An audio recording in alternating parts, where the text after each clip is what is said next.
Welcome! In today's video, I'm going to show you step by step how you can send a brand new direct message on the Telegram app right from your computer.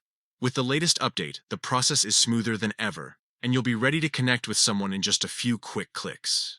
Let's get started. The very first thing you'll want to do is open the Telegram app on your PC. Once it's launched, you'll see your chats listed on the left-hand side of the screen. If you haven't messaged the person before, don't worry. We're about to search for them. At the top of the Telegram window, you'll see the search bar. Go ahead and click on it. This is where you can type in the name, username, or even the phone number of the person you want to message. Telegram is great at quickly pulling up results, so just start typing and you'll notice suggestions appear right away. Next, choose the correct contact from the results shown.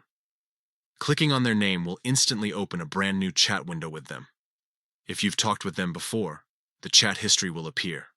But if this is your very first message, the space will be blank, giving you a fresh start with the conversation. Now you can go ahead and start writing your message at the bottom of the screen.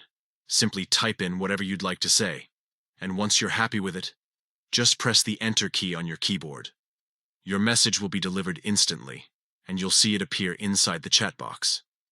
Telegram will also show you whether the message has been sent, delivered, and read depending on the symbols that appear beside it. And that's really all there is to it. Open Telegram, search the user, pick the right contact, type your message, and press Enter. In under a minute, you can reach out to anyone on your contact list or even new people you've just connected with. So the next time you want to start a fresh conversation on Telegram using your PC, you'll know exactly what to do. It's quick, simple, and works flawlessly with the new update.